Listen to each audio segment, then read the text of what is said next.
নষ্ট পুরনো সাইকেলকে দ্বিখণ্ডিত করে পুরনো স্পিডবোটের সামনে পেছনে লাগিয়ে এবং বিভিন্ন অটোমোবাইলিং স্বয়ংক্রিয় যন্ত্রাংশের ব্যবহারের মাধ্যমে মাত্র ৩ মাসে ঘরে বসেই এমন একটা উভয়চরী যান তৈরি করল থাইল্যান্ডের যুবক নাসাত, যা পুরো বিশ্বকে অবাক করে দিয়েছে। এই যুবক সদ্য অটোমোবাইল ইঞ্জিনিয়ারিং কমপ্লিট করেছে।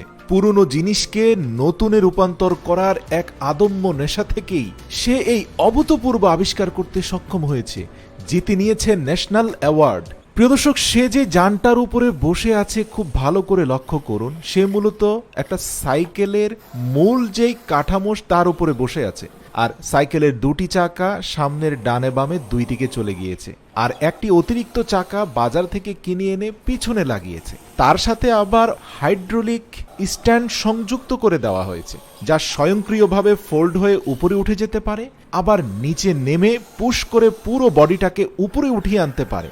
এমনকি নাসাত তার উপরে থাকাকালীন সময়েও সে চাইলে এই যানটাকে শিফটিং করে ফেলতে পারে। দেখুন ক্রিয়েটিভিটি! একটা সাইকেলকে দ্বিখণ্ডিত করে স্বয়ংক্রিয় গিয়ার দ্বারা একই পাওয়ার সোর্স থেকে ডুয়েল ইঞ্জিন পরিচালনা করা।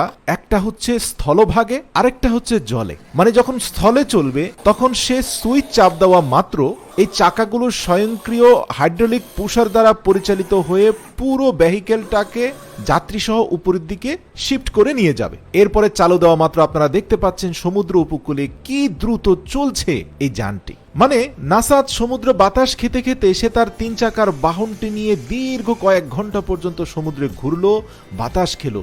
অভূতপূর্ব নয়নে সবাই তার এই আবিষ্কার দেখলো। হঠাৎ নাসাতের মনে হলো, না আর তো স্থলভাগে ভাল লাগছে না, এবার একটু জলে নেমে পড়ি। তাহলে তাকে নতুন কোনো জলযানের দরকার নেই। আপনারা দেখতে পাচ্ছেন ৩ চাকার বাহন চালিয়ে সোজা পানিতে গিয়ে পড়লো তার এই জলযান। ব্যাস, এরপরে পাওয়ার সোর্সটাকে শিফটিং করে ফেলতে হবে। তার আগে সুইচের মাধ্যমে হাইড্রোলিক এলবোকে ফোল্ড করে তার চাকাগুলো উপরে উঠিয়ে নিয়ে আনতে হবে এবং পুরো বোটের পাওয়ার সোর্সটাকে ওয়াটার জেট ডিপার্টমেন্টে পাঠিয়ে দিতে হবে। আপনারা দেখছেন একই ব্যাটারিটাকে শিফট করে এবার ওয়াটার জেট চালিত করা হলো। মানে চাকা উঠে গেল, ওয়াটার জেট চলা শুরু হয়ে গেল। এবার পানির উপর দিয়ে সে তার সাইকেল রূপী জলযানটাকে মনের সুখে চালাতে শুরু করলো। সত্য বলতে কি, আল্লাহ তাআলা আমাদেরকে অনেক মেধা দিয়েছেন, কিন্তু আপনাকে তার ব্যবহার করতে হবে আর নিজের উপর বিশ্বাস রাখতে হবে।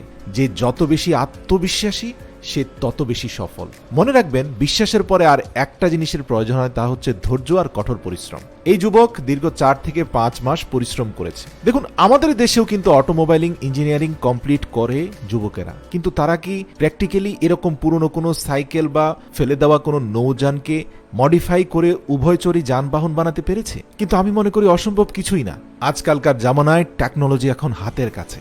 আপনি ইন্টারনেট ঘেটেও কিন্তু এরকম ক্রিয়েটিভ আইডিয়া বের করতে পারেন, যেমনটা থাইল্যান্ডের যুবক নাসাত করেছে। আমাদের দেশে এই প্রযুক্তির অগ্রগতির জন্য আমাদের সামাজিকভাবে উদার হতে হবে। আমাদের মধ্যে নেগেটিভ মাইন্ড বেশি, সব বিষয়ে নেগেটিভ আমরা খুঁজতে থাকি। ব্যর্থ হওয়ার ভয়ে কত যুবক যে কত ধরনের সম্ভাবনা থেকে পা পিছলে গেছে তা আল্লাহ ছাড়া কেউ জানে না। একটা কথা মনে রাখবেন, ব্যর্থতা হচ্ছে সফলতার প্রথম ধাপ। যদি সফলতার আনন্দ পেতে চান তাহলে ব্যর্থতা হজম করার শক্তি আগে অর্জন করুন।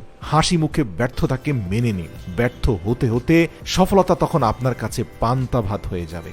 ভাবতে পারেন, এত স্কিলফুল যুবক যাদের ভিডিও আমরা ইউটিউবে দেখে মুগ্ধ হই, এরা এমনি এমনি স্কিলফুল হয়ে গিয়েছে?